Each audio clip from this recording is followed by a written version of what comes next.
Alright, today I'm going to be covering Nikon's latest releases, the MB-D16 grip, which was designed for their latest DSLR, the Nikon D750.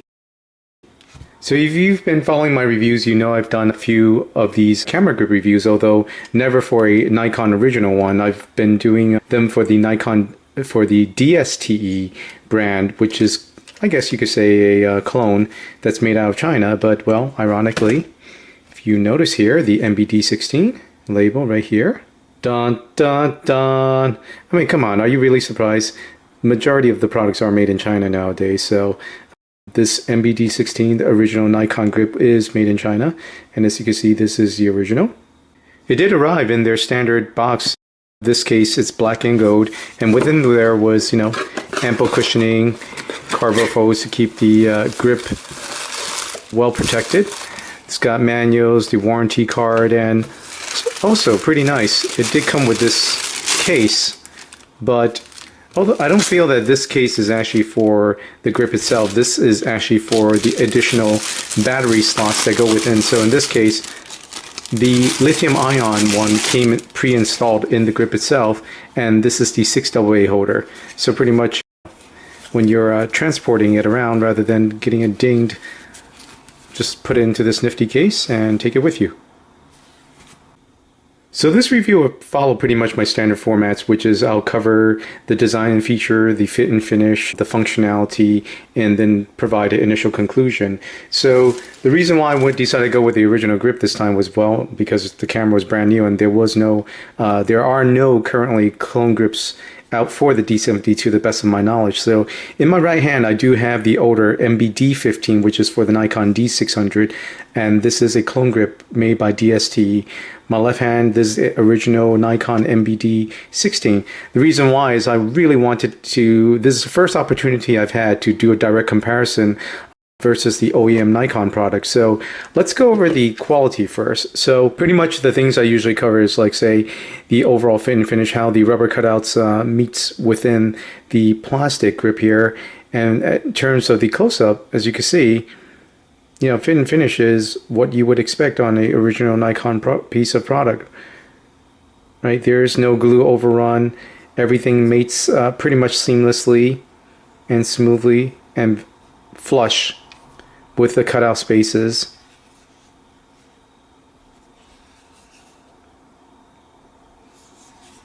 And likewise the gaps, good tolerances, minimal.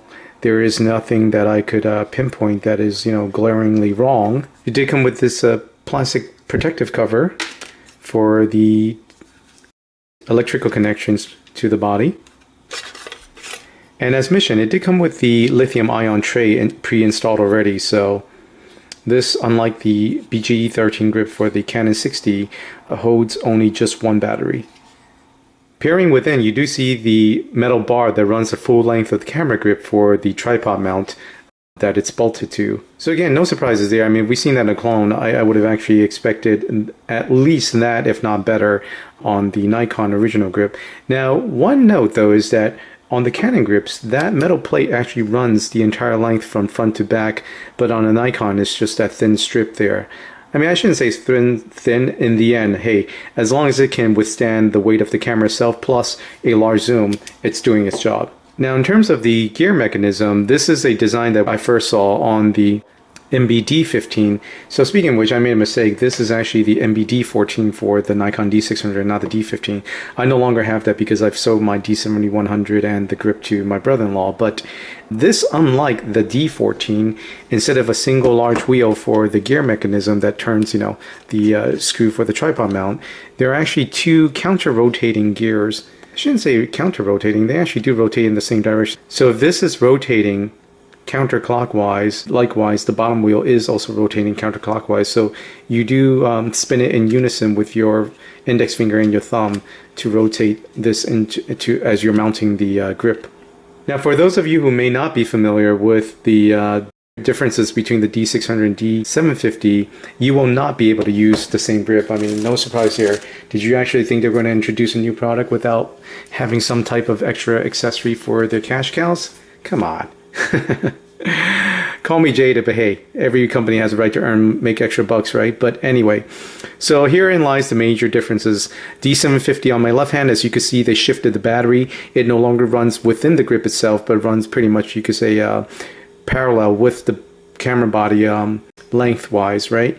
And that is the electrical connection for the grip now, versus, as you can see here, the grip was pretty much adjacent to the original battery mount within the D600. So again, absolutely no go on using the MB-D14 on the D750. So let's go ahead and get this thing mounted on so we could cover the features and functions. As on the DSTE clone grip review, as you're making contact and the camera detects the grip, as you can see there, that light does turn flash briefly to acknowledge that it's detected a grip, and again, this is without the battery in there right now.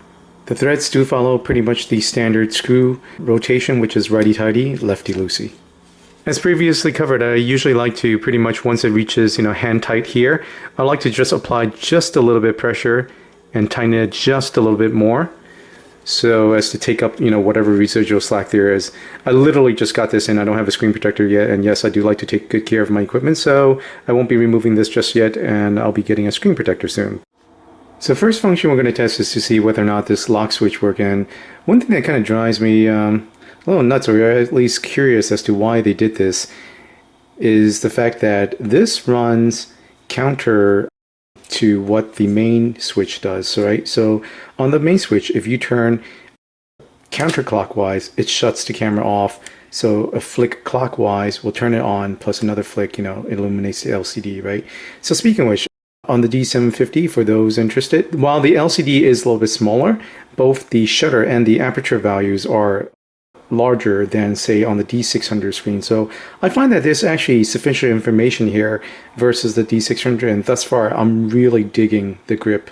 It's a little bit deeper than on the D600, which was one of the biggest problems I ever had with it. And also, so the grip coupled with the high ISO better noise is what kind of sold me on the D750. So anyway, I digress. Getting back to the switch. So on this switch, unfortunately, counterclockwise actually turns it from the lock position. So I guess, again, just a little counterintuitive to what you're used to, right? Hey, if you're used to normally flicking it, counterclockwise to turn it off and then clockwise to turn it on, you kind of expect the same motion here where you would flick it this way to activate it, but instead this actually locks it. So I'm going to go ahead and engage live view mode. And as you can see, with it locked, none of these buttons on the grip itself will function, but meanwhile, the camera itself will function normally. Sorry, let me actually take this back a little bit so it can focus. All right, so now we're going to release it off the lock. Seems a little stiff there. And as you can see, I'm now focusing with the shutter button on the grip itself. Over here, no issues, right? Now overall, the shutter button feel is very comparable to the main D750's button, so no issues there. They both feel about the same. It has just the same amount of feedback, and it's nice.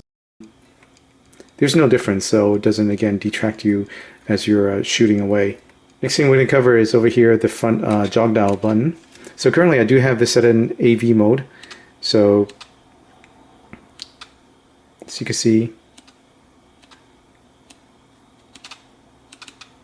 that is changing along. I'm going to flick it 3 times if possible. So very responsive. Okay, then we're going to try shutter value to test the rear command dial.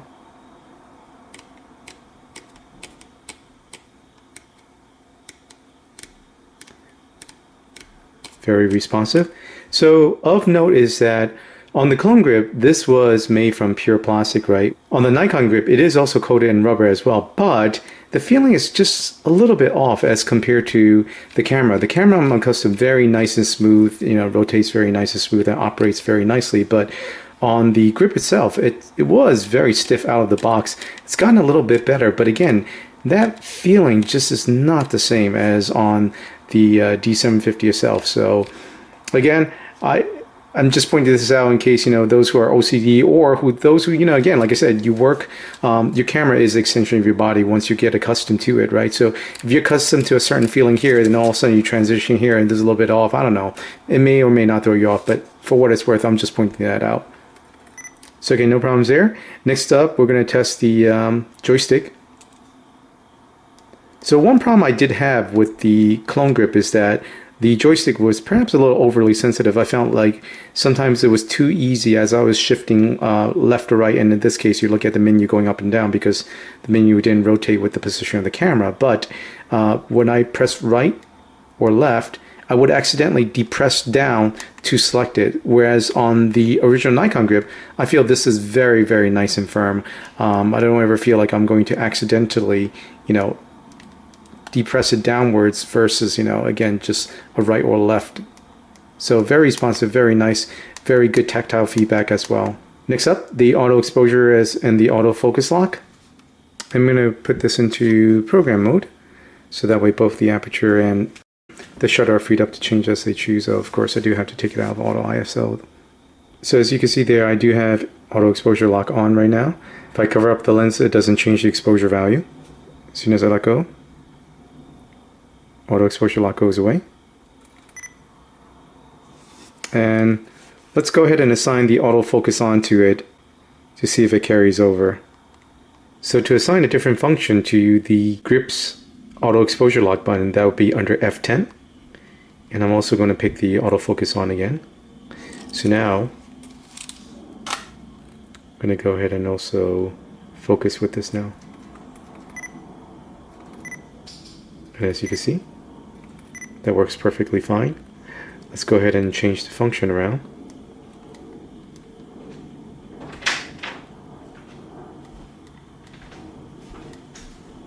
Back to just the auto exposure lock.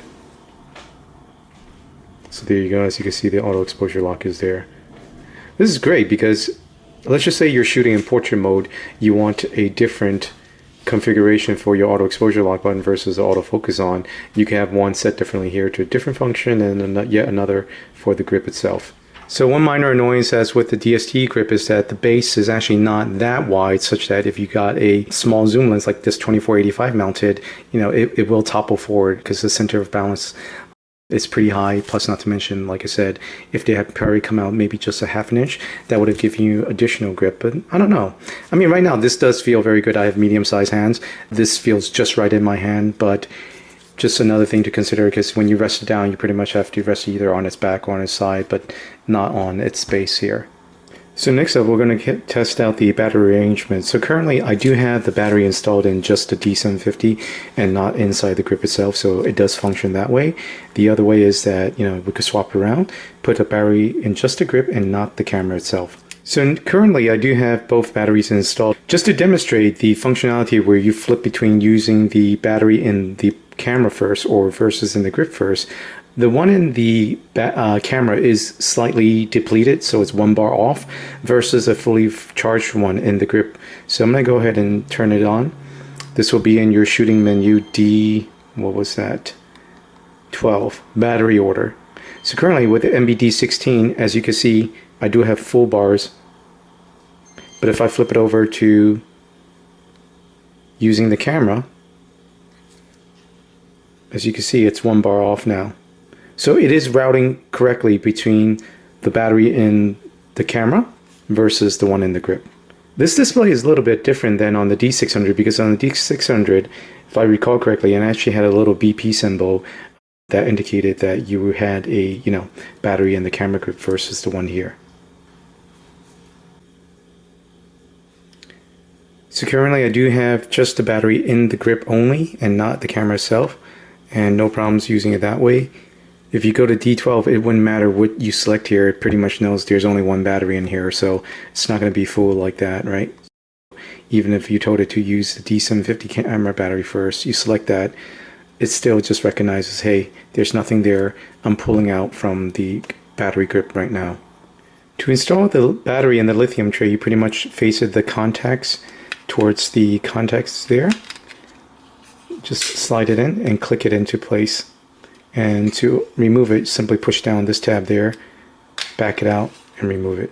Now, one thing I did want to point out on the lithium tray is that there is this rubber cover here, and that's to be used with, I guess, a AC adapter where, it has a full battery that you plug in here, and the wire routes through this rubber cover here instead. So I'm going to go ahead and get the double A's mounted so we can test it out with the double A's installed. And as with the DST, I just kind of feel like at first exposure, this plastic here just seems very flimsy, but I already did the freeze test and whatnot on the DST grip, so I expect no different than on the Nikon that this will survive whatever you could throw at it. So I currently don't have a battery installed in the camera. And as with the DST, there is some slop as this is going in, so it's no different on the original OEM version, save for that, except, like I said, maybe the edges here are nice and neat. I don't notice any dings and whatnot, and the tolerance is perhaps a little bit tighter, but overall it's got the same play in it. It also does have the same metal catch here, so that latches on to a metal receptacle here, so that way, in case, I don't know, if it has an impact there, it's not plastic, it won't just snap off, hopefully. So with the 6AA installed and with the battery selection, now this is where it's important. The reason why Nikon has D11 in the menu here is because nickel metal hydrides, unlike smart lithium batteries, cannot feed back the capacity it has, right? All the camera can do is just take an estimate based upon the voltage. So nickel metal hydrides by default are 1.2 volts nominal versus alkalines, which are typically 1.5. Ditto on the lithium, although lithium fresh out of the box I can measure as high as 1.6, but regardless though, the nickel metal hydrides do have a lower voltage. So right now, if you said that you're feeding it alkalines, it's basically taking a 6 times 1.5 and is expecting basically 9 volts. So that's how it's extrapolating how much residual voltage is left. So they charge up to about 1.44, on my Maha charger, and right now they're probably resting voltage around, I would say, about 1.3 to 1.4. So you say 6 times 1.4 is 8.4 volts. So, but it is still registering full. Now, if I did switch it back down to here to tell it that, I'm on nickel metal hydrides, that actually doesn't change the readout, because again, the point is that it's using the voltage, resting voltage, or I should say nominal voltage right now, to extrapolate and guess like pretty much the capacity left and, adjust the bars accordingly. Now, if you pick lithium, again, that has a different curve versus the nickel metal hydrides and alkaline. So thus again, why the D11 menu exists and why you need to select accordingly, because I'm sure if you've had this grip before or a similar grip, you would notice that if you were running on alkalines and you suddenly switch to nickel metal hydrides or vice versa, the battery would change off. So here's the interesting thing. As you can see, AA lithium, now you're going to see that the readout is very low, and again, the main point is that lithium is expecting a higher voltage than what is registering right now. Thus, it thinks that, oh, okay, there's only a certain amount of capacity left, thus I'm going to register it as such. Flip it back to nickel metal hydrides, and again, it thinks, oh, okay, I have sufficient voltage, thus, this is the amount of capacity. On alkaline, I was actually expecting it to read at least 1 bar off, or if not 2 bars off, but in this case, like I said, my rechargeable batteries are freshly charged, so thus it's still okay here. From time to time, I'm asked for suggestions on the battery setup between the camera and the grip. So you have 4 different options. You have the option of dumping one into one of the original EL15 battery in the camera and an additional one in the grip, or you could have just one of these in the camera and a choice of 6 of these, either a nickel metal hydride battery or a primary lithium cell or your standard alkaline cells. Now, I'll get into the details in a minute over Excel spreadsheet, but please, please, please, unless you're in an absolute emergency, do not under any circumstances use alkaline cells. Yes, I know they're cheap, they're cost effective. The problem is that they will leak. You do not want a leak to damage your nice grip. Of course, I think most battery manufacturers do have a warranty against the leak, provided you provide the damage incurred as well as the original receipt for the item being covered, but still, it's just simply not worth it. And again, I'll go into why, not to mention it's bad for the environment. Disposables, these are also bad for the environment because they are disposable as well, but again, I'll cover that in details in the spreadsheet. There's also the weight and the space consideration, especially if you're backpacking or if you're traveling. There are also safety considerations for lithium cells during a flight, but the main point is keep in mind, I'm just showing you a single individual cell here for each. You gotta remember you need 6 of those in the grip. Anyways, without further ado, let's dive into the details of each cell. I know there's a lot of information on the screen, but bear with me here. I'll go through them line by line. In order to determine how many pictures a camera can take, the SEPA industry has come up with a standard. I think something like takes a picture every 30 seconds, half with flash, half without. So they standardized that test, and with that, Nikon claims that with the original EN-EL15, it could achieve 1,230 shots.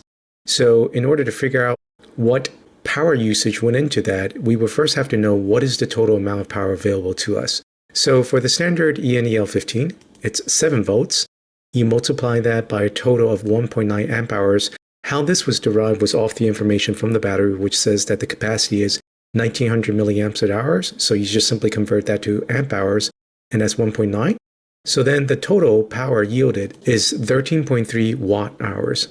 So then you take that 13.3 watt hours divided by 1,230 shots, and you get a baseline of 0.0108 watt used per pic.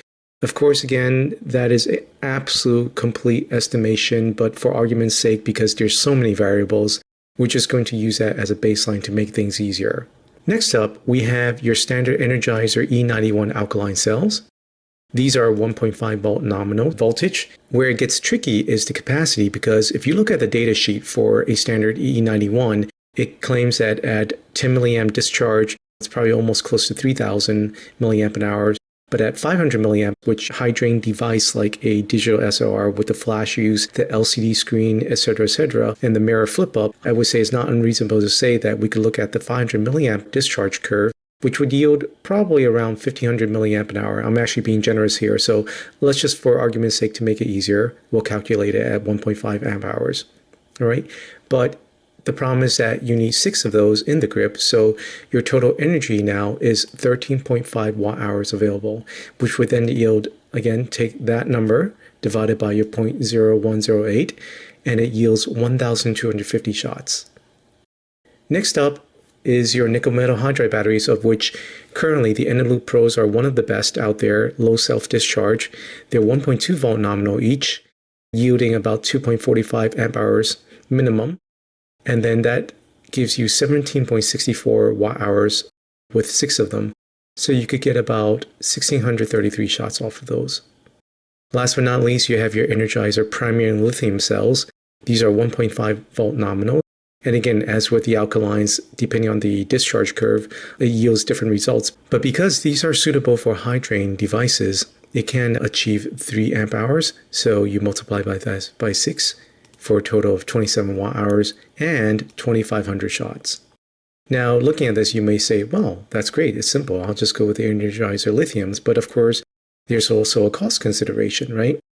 The Energizer alkalines and the lithiums are not rechargeable, so I figure let's do a 2-year estimation, because lithium-ion cells typically will last that long, because over time they will degrade, but for argument's sake, let's just say that it's 2-year lifespan, and that over the 2 years, you will use up once a month 1,230 shots, right?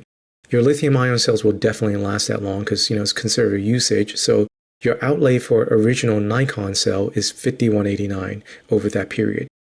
For your Energizers, because they are disposables, each time I'm going by like whatever price I found online, so 40 cents each cell for a total of $2.40 US dollars every time you blow through that. So the cost over 2 years, $57.60. Your Eneloop Pros, because again, they are rechargeables and they will definitely last the 2 years at that conservative usage, your total outlay will be $33.30. And last but not least, your Energizer Lithium L91s, which is about 10.20 cents each every time you blow through a set. But over 2 years, look at that, $244.80. Again, I'm going by the average price per cell that you can find online. You could probably do better, so plug in your number and adjust these numbers accordingly. But bottom line is that you will be somewhere in that ballpark.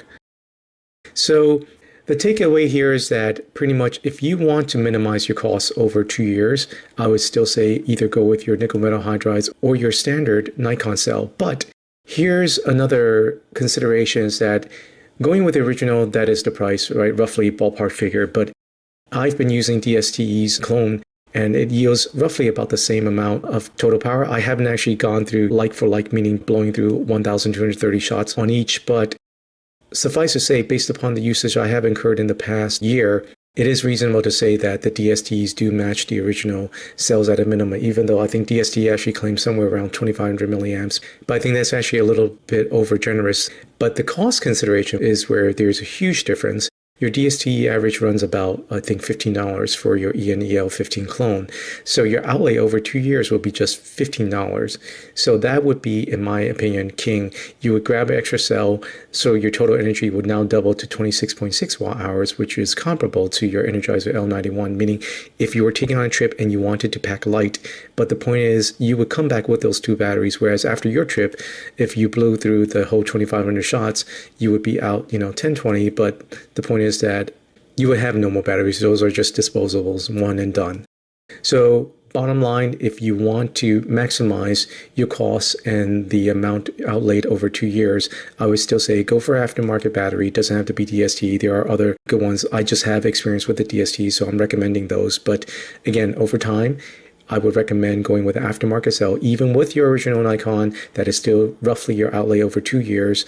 But again, of course, there are so many variables to consider, so I'm just sticking with this scenario to give you a rough idea of what you can expect for each battery type over 2 years. So doing a head-on comparison between the DSTE's tray versus the original Nikon tray, I mean, pretty much there is no difference that I could easily discern, right? They look pretty much near identical, save for the fact that the Nikon one does have its branding right there, whereas the DST one doesn't have any. But in terms of, like, say, the quality of the plastic, and again, of course, this is just in the eye of the beholder, they look pretty much nearly identical. I just cannot discern any differences. Of course, I don't know the quality of the plastic, nor the type, like what kind of polymer was used or whatnot, but again, at least in terms of feel, the quality that I could see subjectively and handle, they pretty much feel identical. If perhaps this latch for the battery door, or I should say the latch mechanism to hold the battery tray in place, it's a little bit looser on the DST versus a little bit more stiff on the Nikon. But beyond that, again, like I said, according to my eyes that I could tell, including the finish as well. Let me get a close-up of that here. Again, it's just pretty much near identical. Now, while the grip is not swappable between the cameras, these trays are actually swappable. So, case in point, this is for the new MB-D16 going into the DST grip without any issues and flush fit, etc., etc. Likewise, it's the same for the AA battery holder, save for the Nikon logo here and the fact that it's made in China. There are no other, markings on the DST one, but again, subjectively, they look nearly identical to me. There's like literally no difference. And actually, I shouldn't say subjectively, objectively, because of the fact that, again, I'm handling both of them, looking at them directly in person, right? The finish is nearly identical. Perhaps the finish there, the etching, is the white paint is a little bit brighter on the Nikon version, but again, that could just be a difference between the transition from the MB-D14 to the D16. So beyond that, the contact prongs, they all look to be identical to me. And again, I don't know the quality of the plastic. Obviously, that could be the great differentiator, but based upon what I can see and feel and handle, for all intents and purposes, identical.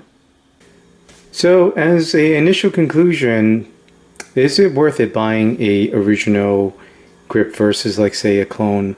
That's very hard to answer, right? As I've have stated, if you follow my YouTube videos, in the comments, one commenter said, you just purchased a body that was about 2.4K, and meanwhile you go and skimp out on the grip. So I would say, pretty much what I replied was, in the end, it's all about managing risk, right? If you feel that based upon your usage and you're not afraid, like, just say the most common issue that I see is with this bar snapping here. And again, I didn't get a chance to take this apart, but I don't expect this to be any different than the DSTE, although maybe in the future I would take both of them apart and do a side-by-side comparison. But the main point is that what I've seen in terms of failure, it's right here. On John Moyer's Pixel Grip, the top plate here within it, there was a metal plate, but that was held down by just simply melted plastic. So it lifted up, and thus the gears came apart, and thus he wasn't able to turn this. It just freely rotated, and he wasn't able to get the gears to disengage from, the grip to disengage from the camera. A fellow YouTuber sent me a video of his grip on a Nikon D800. It was also DST, and same problem.